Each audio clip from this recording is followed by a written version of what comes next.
All right, so I'll do introductions as they're coming up now. So we have Joe Parsec, who's the head of partnerships for Medium, and Lindsay Nelson, who is the global head of brand strategy for Vox Media. Got that right? Thank you for being here. All right, so one, I think it's just fabulous that we have a room this full talking about this topic, because it's definitely an emerging topic that's picking up momentum in the past year, and so to have this much interest in it is just fabulous to see. So thank you first for being here, and for the folks that put it together. So I want to start with, I often start with the consumer. I love to start with the consumer. I don't think we do it enough as an industry. Medium, I think as long as I know, has been looking at time as a way to measure the consumer experience, the programming side. It's always been part of your fabric. So walk me through that, Joe. What's the thinking behind why that's been such an important part of how you program, and then what the effect's been on the consumer? Yep. So we internally have, for a long time, since we came out of private beta in like 2013, championed a metric called TTR, Total Time Read. It's a metric that we champion internally because of some of the stats that Jonah just showed, and overwhelmingly because one stat overall, which is we've created 31 hours essentially in our 24-hour days through multitasking. We have limited attention. So what we know as a company is that we're providing value if time spent on our site, time spent on reading on our site is going up. And that average time spent on any individual page is actually going up. So what we look at most is optimizing the experience towards time just in general as a company. And now we're looking to kind of parlay that into how we think about our business and how we think about selling and working with selling advertising and working with our partners. Are there material ways where you see that affect the quality of the experience in terms of, focusing more on depth versus clicks and? Yeah. So one of the big misconceptions I think about Medium, and this is a terrible joke, but I'm gonna tell it to you guys. So going into Medium, but I say it in every meeting, is that I honestly thought it was a medium for communication. But Ev, our founder, also founder of Twitter, was just like, no, 140 characters is just too darn short. So that's a terrible joke. We're all laughing Laugh, inside, everyone, please. I promise. Thank you,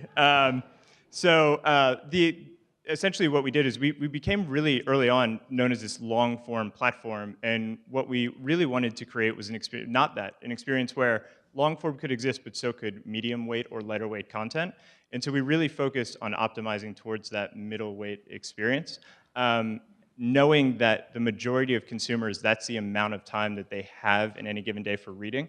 And we've really seen a shift in the platform from really, really long form, which does still exist, to the more kind of snackable-esque kind of content. We said snackable in the first 3 minutes. Thank you. Leave now. Lindsay, back to that same question. I mean, Vox Media, I think, is considered one of the most premium sets of brands in the native digital world, and a member of DCN. If you don't know DCN, my only plug is that we're 75 premium publishers. So we're the trade association with the premium publishers, and Vox Media is one of our members, so we appreciate that. How does time affect the programming you do across these brands from a consumer experience perspective? I mean, I think when we think about time, especially from an advertising standpoint, it's how do you create quality experiences as a premium publisher? And obviously, I run our branded content division, so that comes into play with when we're creating content for advertisers. And I think to Joe's point, it's not just about infinite depth. It's not just about 5 minutes is always better than 2 minutes, which is always better than 30 seconds. I think one of the things that has been lost is this idea of a completion rate with content outside of video. And I'm still sort of struggling to figure out why, because it's very finite. If the video is 60 seconds and someone watches 60 seconds, like, you assume that they enjoyed that content, that they leaned in. And yet with content, it's sort of like it's a scale that doesn't end. And so people sort of always want to judge, our clients are always like, how long did people spend and how does that benchmark against your editorial content? And I think a more important question is how long would it have taken the average person to consume that content and benchmark completion against itself versus globally. And so I think that's one of the things that we're paying a lot of attention to, of how can we introduce that as an additional variable to help brands understand to think about sort of success against engagement and attention and against their own content. Right, right. And brands are trying to do the same thing that programmers are trying to do, which is capture attention. So, as Jonah pointed out nicely. So, back to some of Jonah's remarks. And this may predate some in the room, but I mean, the death of the click. The click is a bad proxy for advertising effectiveness. I think probably goes back to 2000 and at least 15 years. We've been talking about this, and somehow it still makes headlines once a year. Clicks correlate to views, correlate to direct response metrics.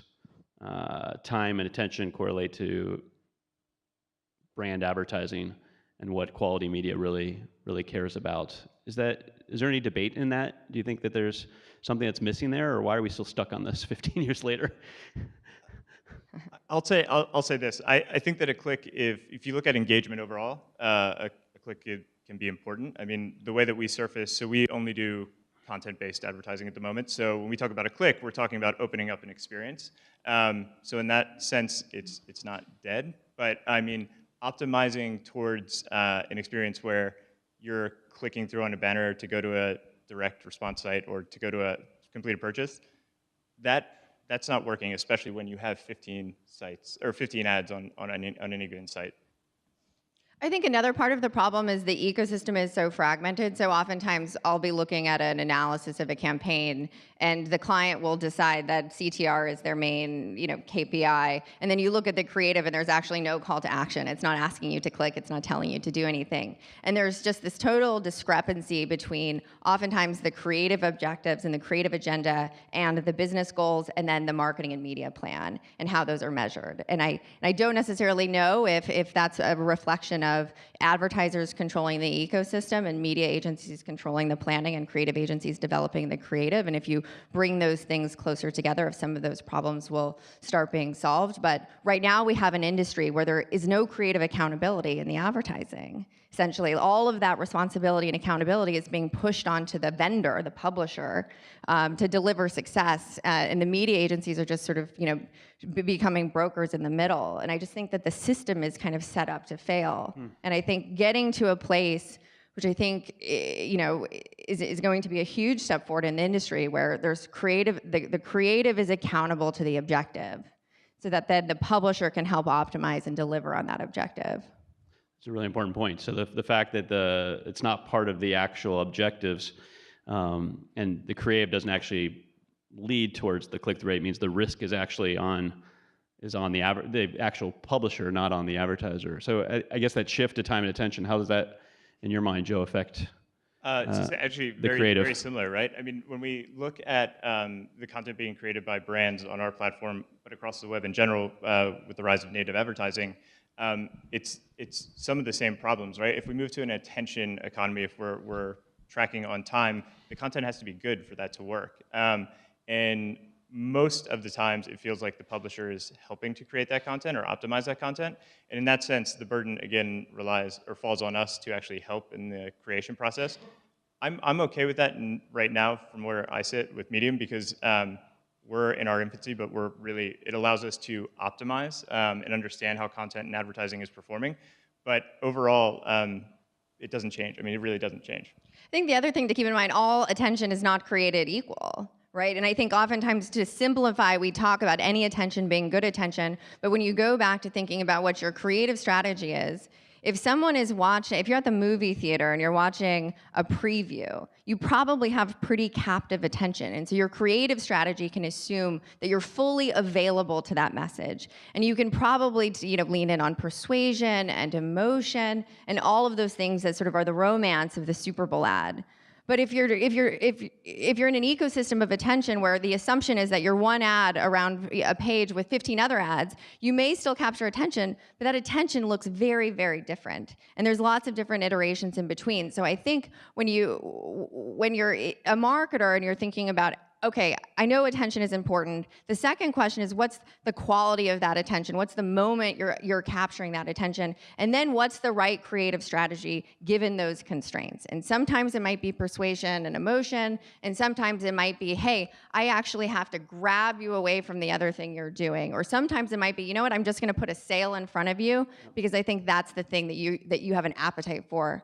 And so I think it's not quite as simple of just saying it's broad attention, how do I go get it? Yeah. And that's where price obviously comes in. If not all attention is equal, right? That's where, you could make an argument that digital attention is worth more than more passive attention that might come from a billboard or television. Is that not fair? I think it depends on what the outcomes are. I mean, I don't know. Is my attention, if I'm multitasking, less valuable if ultimately I get distracted from the thing I was doing? I go buy those pairs of shoes? I don't know. I mean, presumably yes, but I think that's it's really important to start, I think, segmenting these attention moments, making sure the creative strategy maps to that, and then seeing what happens. I just imagine the answer is that it's not going to be the same.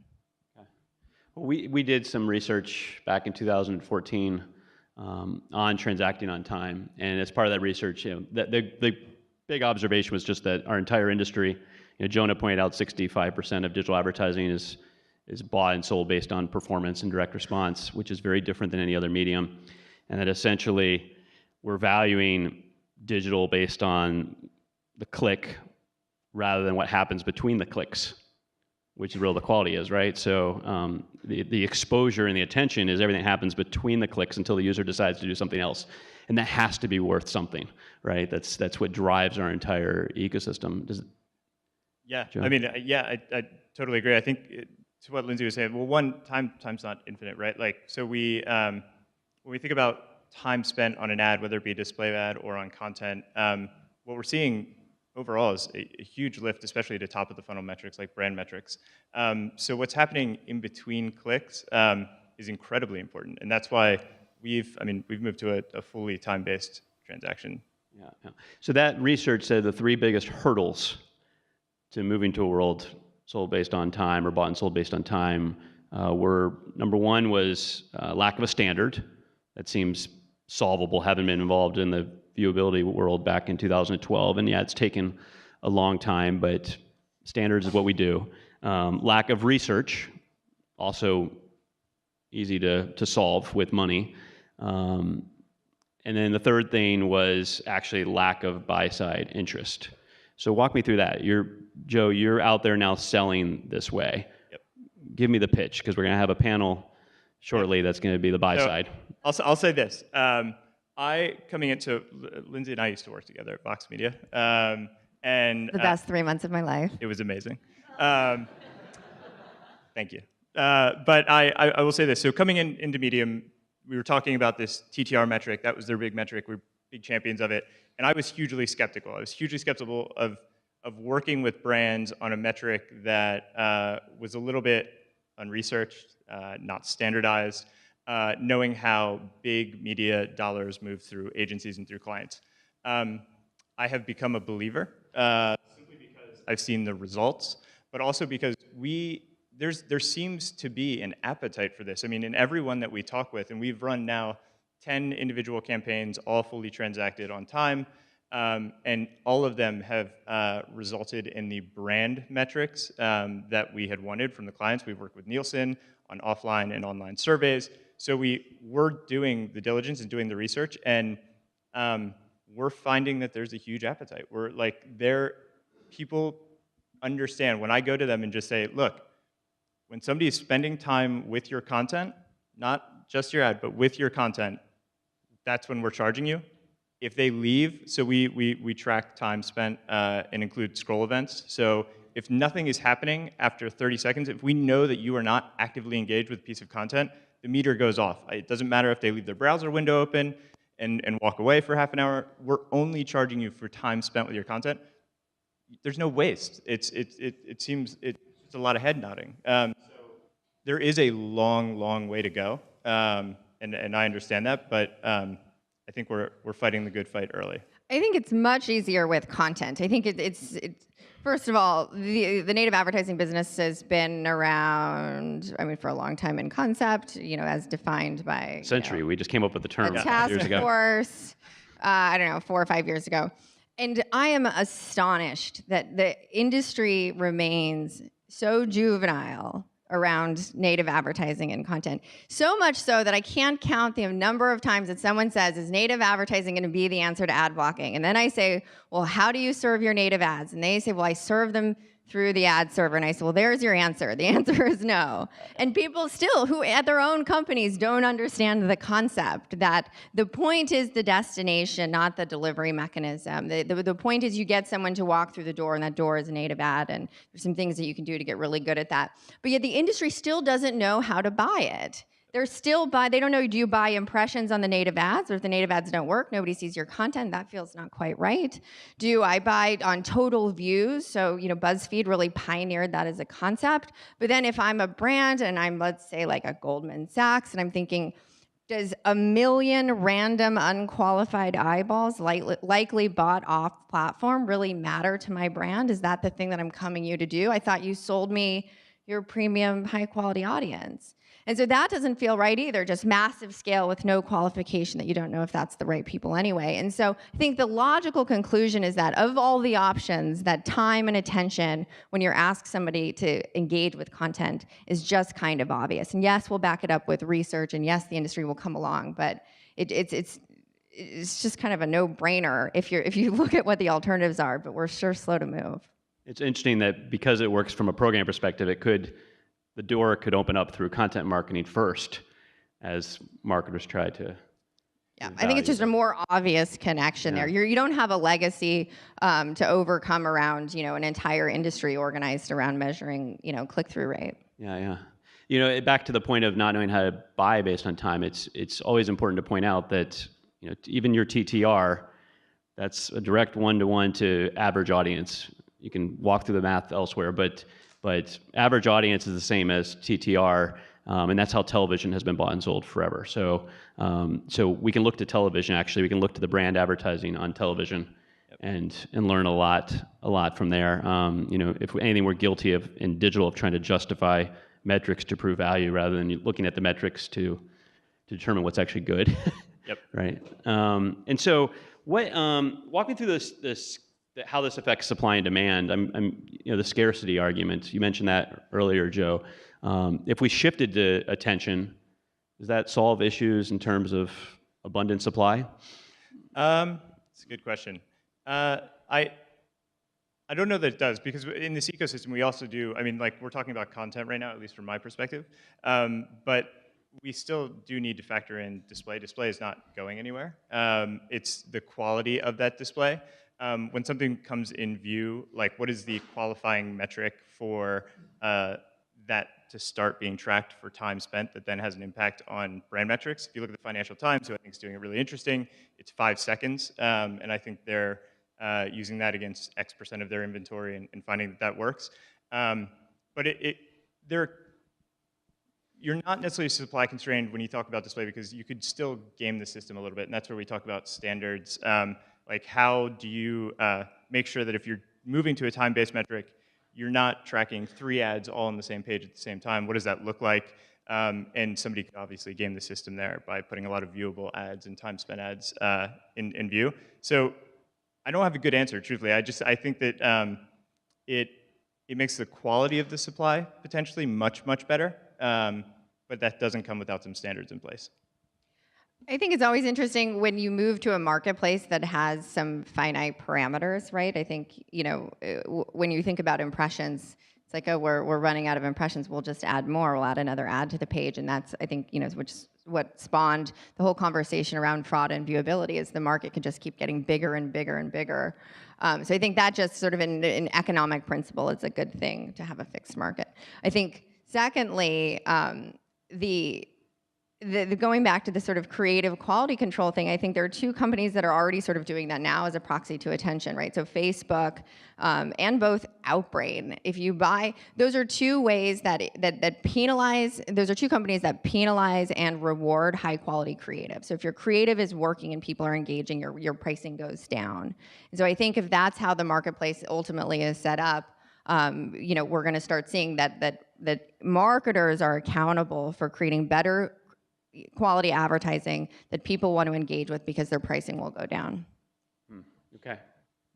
And I can't let them off Unless that maybe easily. I just made that up, but I think that is true. Yeah, a point I have to make, I can't let them up that easily. I mean, the platforms that drive much of the market, Facebook, Snapchat, Google, also, they're kind of rallying around time and attention will be important. And they're as guilty as anybody at putting out loaded metrics that are part of the problem. So when Snapchat puts out that it has 4 billion views in a day, which just stop and think about that. They put out 4 billion views in a day. That's a loaded metric. When you're auto-playing video and then comparing it to TV audience, that's a loaded metric. Joe Marchese, who's moderating a panel later on, I think, has been a great voice on comparable metrics. There's some great research that came out 2 weeks ago from the VAB, which is a group that focuses on video, where they did comparable metrics across platforms based on time, and they showed that the average audience on Facebook is about the same as the Today Show during the time of Today's Show in the morning. So it's a fabulous data point. When you actually look at digital and you're truthful about what the average audience is and the actual time consumption across platforms, you really see completely different rankings and rank order. But there's nothing more motivating than cost, right? Expense. So I think right now, like that ad that we saw on the top of the New York Times, if that was terrible, doesn't matter. They're going to pay the exact same price to run that ad and put it in front of that many people. And guess what? That client is calling their sales rep when their metrics don't pan out and saying, your publishing platform doesn't work for my audience. The question is never, maybe your ad was terrible, maybe the movie's awful, maybe the trailer didn't grab people, maybe it didn't work without sound, and guess what? Lots of people watch video without sound. That conversation never happens, and I can tell you because we've both been on the other side of that, trying to build businesses around it. So if you can create a marketplace that corrects for that if you create an amazing ad, you pay less to capture that valuable attention, that's a really interesting marketplace, and it's a much more fair one, and it puts accountability in the right places. What sort of research, I'm curious, what sort of research do you feel like we need if you had, unlimited That's your job. checkbook? I know, but I'm being selfish here. What sort of research do you need to move this forward? I think we need third-party accreditation of time, which is not something that exists right now. Obviously Moat's done a lot and has a lot of metrics in terms of attention and quality of attention accredited by the MRC. But if we're going to transact on time as a metric, we just need third-party validation. We need to focus on what metrics time is best spent, or time is best utilized for when transacting on it. For us, that's again been brand metrics, mostly top of the funnel.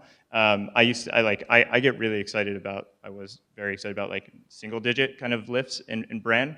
But what we're seeing when a good piece of content generates a good amount of time on a per-user basis is double digits, and I'm talking 20 to 30% lifts in brand metrics. But we just need more of that research in market, both from individual publishers, but then from a unifying organization as well. Got it. Okay. So definitely the brand impact research, the correlation between attention exposure, brand metrics, and ultimately purchase down the road, I assume. There is you're accredited to measure time, right? So yeah, so that's actually happened with a few of the vendors, and that's a good thing. So really, it's research and education, I think, on the buy side, which hopefully this is a part of. So I don't know how we are on time. Do we have time for questions? Oh, wow, we've got plenty of time. I'm going to turn it to see if there's any questions for a second here, because we still have, looks like about 10 or 15 minutes. Can I turn it over to the audience for questions? No one has any questions? Is everybody ready to go buy based on time or sell based on time? Yeah. Who's not ready to? So nobody's made a decision here. You're ready to. There's a question. Go ahead.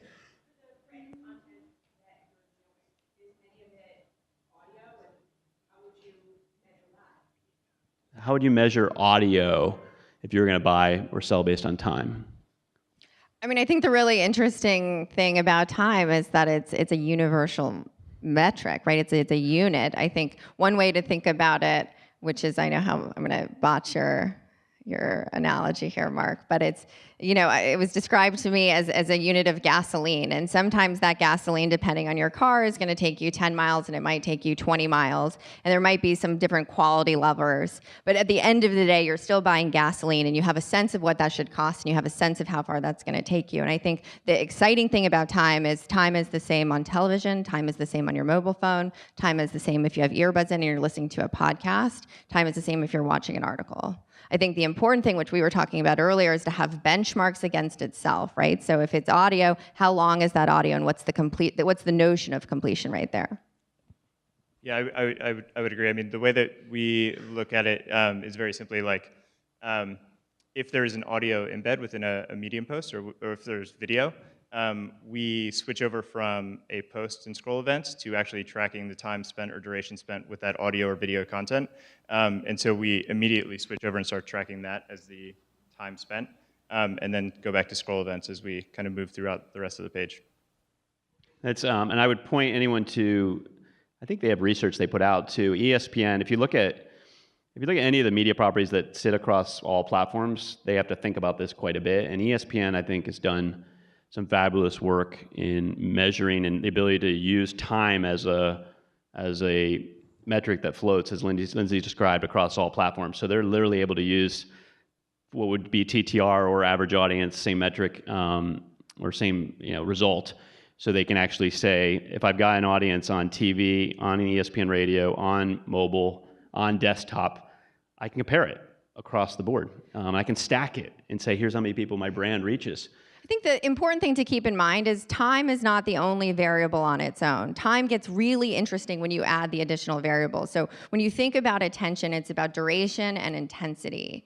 And so it's some of those things, so the duration's way easier to track than intensity, and so that's where we have some work to do, is think about how do we think about intensity. And going back to what I was saying earlier, then you're gonna start having this new number together, which is gonna measure the quality of attention or the moment of attention or the brand of that attention based on what you know about the sort of environment that you're talking about. So like with audio, for example, I would argue that that's really captive time. Like there's nothing more intimate than listening to a podcast, which I think is why podcast advertising is like a thing now. After working at Slate for so many years, we couldn't sell a podcast to save our lives. And now it's like a $5 million business from them. Who knew? But interesting, probably different than passive radio in the car. Totally right? different. Exactly. Like, and I think that's, it's the funny thing about podcasts is like, it's the perfect moment for like a mobile consumption generation. And so I think that's where the sophisticated end of this industry starts looking at those additional qualities. Yep. And I would say it's early on, and in terms of intensity, like for us, but I think in general, so how much time, just take display, like how much time is spent, and then did a click get generated? Is that a multiplier effect? Like why did time then correlate to this click? Is that a signal of intensity? For us, it's somebody gets to the bottom of a page and recommends it, or shares it, or leaves a response. What is the downstream metrics that we can take away from that based on the fact that somebody read through an entire post and then took an action as well? Right, and then the other thing you could start looking at is frequency, right? So I talk about this all the time, is going back to what annoys me, that people just think about mass scale around content. It's like, for most brands, content is an opportunity to build a relationship. And the last time I checked, it's very difficult to build a relationship in 1,000, first dates. And I think, as you think about the strategy, if the strategy is content, you also have to think about how do you really deliver against that strategy. If it's to build a relationship, you need to do that over time. And so if you start, so it's time in an instance, but then is it time again and again and again? What's the cadence? What's the frequency? How deep do we need to go in that relationship to convert you into a prospect for, say, a financial services company? Yeah, I think one of the fallacies in looking at time and attention is that, the bad arguments is always that just serves the sites that have long content or deeper content. Like Financial Times, who's also been a leader in this and has some of the most depth and in their news. But the reality is that even the short duration content, like looking up the weather or looking up a score, they also do really well in this metric because they have lots of frequency, because they have habitual relationships where the users constantly are coming back to check And so it's not really. Talk to me about like who you think the winners and the losers are, or who would be the losers if we shifted towards time and attention. Well, I don't know. I don't I'm know. not talking about the companies, but I'm talking about the types of programming. What I would say is, you're absolutely right. So I'll use a case study. So we had a partnership with Intel very early on, and it was the first thing where we moved away from actual written content. There was a really popular illustrator on Medium who had a really big following, and we got him to actually do these kind of innovation comics. It was lightweight, fun, but the average read was about 1.5 minutes, and it was the first time that we put a big TTR number, which is essentially a cost per minute, I should have clarified that, number out there and said, okay, so we think that this content, which is not a 7-minute long read, but a 1.5 minute long read, is still going to generate the same amount of TTR it would based on the frequency of visitors. And that exactly happened. It was great content, it was middleweight, and people came with a lot more frequency. So it's less about depth and length of content and more about the quality. So I would not build a business that only sells based on sort of aggregate time, because I think, to your point, I think what you're asking is, he didn't have an opportunity to get 7 minutes per viewer, so he had to multiply total viewers by 7x, which is really impressive. I think it loses the point that we just talked about, which is this idea of completion rate. So if you don't have at least those two metrics, you're going to always end up in this dilemma of and it's almost the same dilemma of what created the slideshow, is like, I need to get maximum value out of an individual user, and look at where that took us. So I think if you can somehow combine, and I don't know that, this is for someone else to solve, how do you combine those two metrics? Then I ask you this question: would you rather reach, so you have we'll use video because it's really easy to understand, 60-second video. Would you rather pay for someone to watch 20 seconds of a 60-second video or 20 seconds of a 20-second video? What would you rather pay for? Ad or content? Branded content. Branded content? Yeah. I'd want the complete.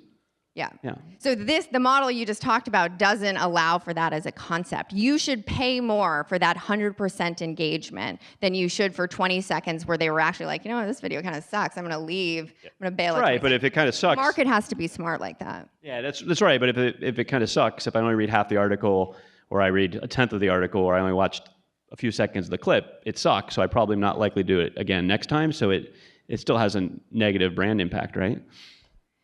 But if we're talking about a marketplace that buys on time, I mean, you're looking at, that is like something that would be measured as a very secondary, or maybe, frankly, not even measured at all. I mean, in theory, we want people to create great content, but if we're talking about how do you transact, you want to make sure that you are getting the highest dollar for the thing that matters most, which is deep engagement and intention that consumes the most amount of the thing you want them to consume. Yeah, makes sense. And I guess that's instructive to why Jonah mentioned the agency, Group M. I don't think he said the agency, but an agency that's saying, I want a higher standard because 2 seconds doesn't, they're saying 2 seconds of a view doesn't matter to me. And we have research that if someone doesn't watch 50% of a video, then it's not moving the needle for me, so I'm not paying for it. So it's that same concept of, and I guess that's what you need to figure out, is that 100%, do you need to read 100% of an article to move the needle? Probably not. It's probably, 60%, 70%. Yeah. There's even a study that I read that too much attention can be a bad thing, so. Okay. Great. And Google has researchers done a lot of work on time well spent, back to the quality component. I guess the one thing I would try to convince you of is that, there's 40 or 50 different ways you can measure attention. You can open up, you can hook up EKG and eye tracking, all sorts of things. It gets really, really hard and really, really expensive. And, and if time gets you 90% of the way there as a proxy for attention, can we start there before we get into the other 50 ways you can measure engagement, which I know Jonah can do all of those, but, I'd like to start somewhere. Yeah, I'll say I hope so. I'm sorry? I'll say I hope so. Yeah. I think time, certainly for display, and I think time plus a notion of, or a concept around completion rate for content together. Great, thank you. Is there any more questions out there? Go ahead. I think a mic is on its way, so if you don't mind. Joe, in your scenario where you would change the advertising medium, so let's say audio or comic or whatever it is, do you guys see that there could be a change in effective cost per second that you're charging based on that medium, or based on the time spent plus whatever that completion event would be?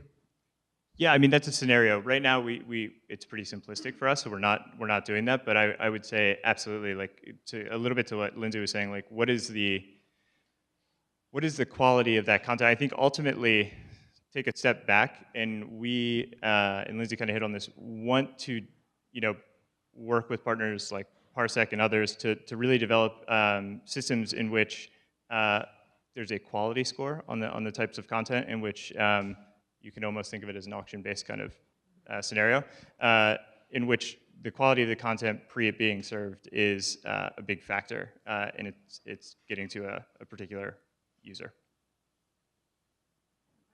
Do you think you're going to make more money as a publisher if the industry moves to this metric? Question, do we think we'll make more money Yeah. by... How does it affect the economics, really?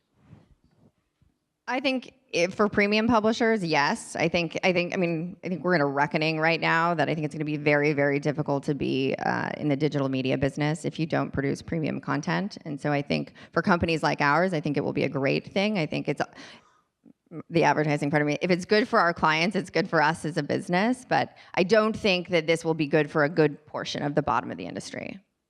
I'll offer a perspective from, because I see across 75 members. DR, direct response advertising, is not going to go away. It's part of the mix. But if this is what unlocks brand dollars, that's significant for premium publishers. Brand dollars that don't just care about generating an action or a click, but they actually care about attention and exposure. That's what ultimately funds high quality content. And it cares about environment, it cares about quality attention. And if you don't have that actual built into the fabric of the ecosystem, then inventory just floats to the cheapest, most efficient place possible based on targeting. And that's what's happened. So when you see stats like 85% of all digital advertising this quarter, new advertising is going to go to Facebook and Google, those are companies that are distribution and transit companies that are moving people from point A to point B. Time and attention changes that in a big way. So as a publisher, you have to care about this. And I think, you heard Jonah's remarks. You're going to hear, I think, later from the buy side. And Joe's been who just walked in. Joe Marquez has been a very good advocate on this. It matters to publishers. And it's going to drive the quality of advertising up, which is good for everybody. And I think if we can then create a marketplace that will reward that high quality advertising with more efficient pricing, that's best case scenario for a company like ours. And Financial Times has done some analysis on I think the economic output that happens from it directly. So go ahead.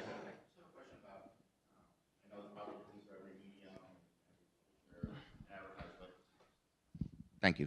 How is this being transacted? Is it like a scale for the first 2 seconds? It's this, and by the time it reaches its end completion rate, it should be double the CPM, which you would normally get. My question and concern is mostly about the kind of line item on like in the trenches media people. Like how did they kind of find, they only have a certain amount, but if you overperform, let's say, which I'm sure they'll be happy, but they can't budget it, and so I just have questions that way. Yeah, so I would just say that there is no standard yet, but there are a lot of people working towards standards. I think that the great thing about time is so TTR is a cost per minute. A lot of people do cost per second. That's easily convertible. And so in terms of a line item on a media plan, we have to get to a place where when we put something on a media plan, it's universally easy to transact. A media planner understands it. I don't know that we're quite there yet, but there's a lot of good work being done to get to that point. I think we all have to do it together. I think that's the only way that this works, because otherwise we're never going to change what that spreadsheet looks like. Yep. There you go. There's a mic right next to you. Great panel. Lindsay, you mentioned about time being something that we all know what it is. We all know what a minute is.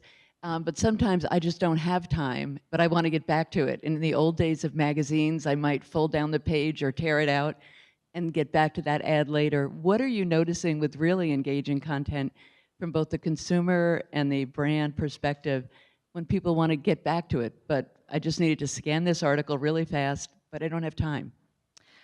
I think this is where the future of messaging bots is going to introduce a very, we had to end with messaging bots, Natural right? transition. I think figuring out ways that we can deliver content and high quality advertising experiences in the mediums and in within the behaviors that we've all become accustomed to. And I think texting is it's so fascinating how you can give someone an app, which is just one additional click, and they won't engage at all. And if you deliver that same content through a text, that they'll be deeply engaged and consume, infinite more content. And so I think what we're exploring from, this is a roundabout way to answer your question, what we're exploring from a product and technology standpoint is how do you build that bridge? How do you give them an experience to not only discover content they didn't know they wanted, but also revisit content that they didn't have time for, and thinking about that by not expecting you to come back to our website, but actually to push that to you, and messaging we think is going to be a big part of that.